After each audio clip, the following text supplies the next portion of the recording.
Akkam jirtu kabajamtoota fi jaalatamtoota hordoftoota sagantaa keenyaa. Guyyaa irraa mata duree seenansa yaadatti jedhu jalatti walitti bu'iinsa waggaa dheeraa itti dhiyaadha. Seenaa kana jalqabaa sana durii irraa kaasee hanga haastaa har'aatti akkamitti akka as ga'e, maaliif akka furmaata dhabee fi bu'uura walitti bu'iinsa kanaa sammuu keessatti uumame waliin imalla. Nu wajjin tura. Lafti har'a Filisxeemii fi Israa'el jedhamtu waamamtu kanarratti seenaan amantii fi uummattoota baay'ee walxaxaadha. Amantaalee gurguddoo sadan Yihuudi, Kiristaanaa fi Islaamummaan hundi dachee kana lafa qulqulluu jedhanii waamu. Yihuudoonni dacheen kun dachee waadaa maatii fi Yihuudootaati. Magaalaan Yerusaalem ammoo wiirtuu amantaa seenaa isaaniiti. Karaa biraatiin uummata musliimaa fi araboota Yerusaalem keessattuu masjiidni Al-Aqsaa iddoo qulqullina sadaffaa Islaamummaati. Kiristaanonni iddoo Iyesuus Kiristoos itti barate, itti fannifamee fi ka'eera jedhamee amanu. Haa ta'u malee seenaan walitti bu'iinsa siyaasaa kan ammayyaa kan jalqabee seenaa gadi fagoo amantaa kanaan osoo hin taane jaarraa 19ffaa jalqaba hanga jaarraa 20ffaa keessa ture. Yihuudoota Awurooppaa keessatti ari'atamii fi loogni irratti raawwatame mormuudhaan Yihuudoonni sabummaadhaan biyya mataa isaanii qabachuu danda'u kan jedhu ture. Gaggeessituun sochii kanaa The Order Harzel fa'aa turan. Odoo kun ta'ee jiru waraanni addunyaa tokkoffaa bara 1914 hanga 1918 keessa Impaayerri Ottomaan Turkii kan dacheen sana bulchaa ture kufee barbadaa'e. Ingiliz dachee sana to'annoo ishee jala galfatte. Bara 1917 keessa waraana sana keessatti gargaarsa argachuuf Ingiliziin waraqaa murtee Balfour yookaan Balfour Declaration jedhamu labsite. Waraqaan kun Yihuudootaaf dachee Filisxeem irratti mana biyyoolessaa uumuuf waadaa seene. Haa ta'u malee uummata Arabaa kan daran achi jiraachaa turanii fi mirga isaanii eeguuf dhaabbate ture. Kunis walitti bu'iinsa waggoota 100 uumuuf dhagaa bu'uuraa duraa kaa'ee ture. Bara 1920 keessa Ingiliz jala kan turte Filisxeem keessatti Yihuudoonni Awurooppaa irraa gara dachee sanaatti godaansaan eegalan. Uummata Arabaa kan dachee sanarratti jiraachaa turan immoo dachee sana harka isaanii dhumachaa akka jiru arganii mormii fincilaa jalqaban. Gidduu kanatti waraanni addunyaa tokkoffaa keessatti reebichii fi ajjeechaan gurguddaan amma naazitiin waan gaggeeffamaa tureef Yihuudoonni miliyoona 6 irratti raawwatameen booda addunyaan Yihuudootaaf gaddite. Kunis godaansa Yihuudootaa gara Filisxeemii taasifamu hirriba malee ariifachiisaa ta'aa dhufe. 1947 keessa dhaabbanni gamtaa mootummootaa UN murtoo lakkoofsa 181 dabarse. Murtoon kun dachee Filisxeem bakka gurraachaa fi bakka adii sadiitti qooduuf karoorse. Tokkoffaa biyyi Yihuudootaa 56 dachee sana kan jedhu yoo ta'u, lammaffaa biyya Arabootaa Filisxeemota 448 dachee sana jedhee murteesse. Yihuudoonni karoora kana amanamummaadhaan fudhatan. Haa ta'u malee Araboonni fi uummattoonni Filisxeem karoora kana hin hawwannu jechuudhaaniin fincila kaasan. Caamsaa 14 bara 1948 keessa Ingiliz dachee ishee irraa yeroo baatu Yihuudoonni biyya Israa'el dhiyeessanii labsan. Siiriyaa fi Yordaanos, Iraaqii fi Libaanos bu'uureffachuudhaan Israa'el mormuudhaaniin yeruma sana Israa'el irratti waraana labsan. Kun waraana Arabaa fi Israa'el kan duraati. Waraana kanarratti Israa'el mo'attee baate. Biyyi UN kenniteef caala dachee Arabootaa Filisxeemiif qophaa'e 60 fudhatte. Gama biraatiin Yordaanos, West Baankii fi Yerusaalem fa'aa ammoo dachee Gaazaa dabalatee to'annoo ishee jala galfatte. Filisxeemni 700,000 ta'an haatii fi qe'ee isaaniirraa buqqa'an gara biyyoota ollaa fi baqattummaatti godaanan.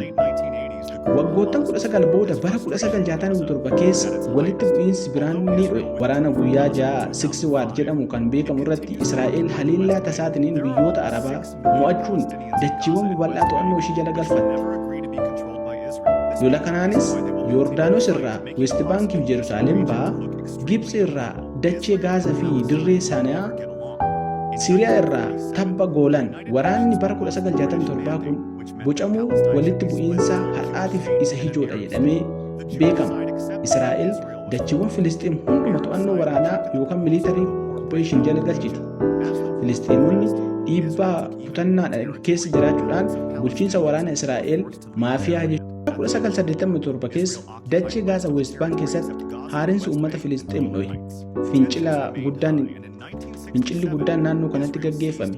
Dargaggoonni fi uummanni Filisxeem meeshaa waraanaa gurguddaa malee dhagaadhaan taankii waraanaa Israa'el dura dhaabbatan.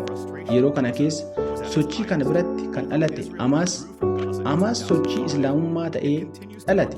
Kabajamtoota hordoftoota sagantaa keenyaa seenaaf dubdeebii walitti bu'iinsa Israa'el fi Filisxeem jalqabarraa hanga har'aatti dhiyaate kana ture. Sagantaa keenya biraatiin hanga walitti deebinutti nagaan nu tura. Yeroo gaarii.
Kabajamtoota hordoftoota keenyaa seenaan walitti bu'iinsa Israa'el fi Filisxeem seenaa dhiiga gaddaa, dhiitamuu mirga namoomaa fi abdii kutannaati. Yaadota furmaataa kanneen addunyaan irratti madhata keessaa inni ijoon furmaata biyyoota lamaanii two state solution jedhama. Yaada kanaatiin biyyi Israa'el fi biyyi Filisxeem waliin daangaa bara 1967 dura irratti bu'uureffatte nagaan akka jiraatanidha. Haa ta'u malee waraana bara 2023-2024 booda abdiin kun caalatti fagaachaa jira. Murni raadikaalii gara lamaan fi fedhii siyaasaa dhabamuun furmaata furguggiseera. Ta'us dhiigni dhangala'uu fi imimmaan daa'immanii nagaa kan dhiyeessu ergaan tokko qofa. Waraanni ni injifata hin qabu.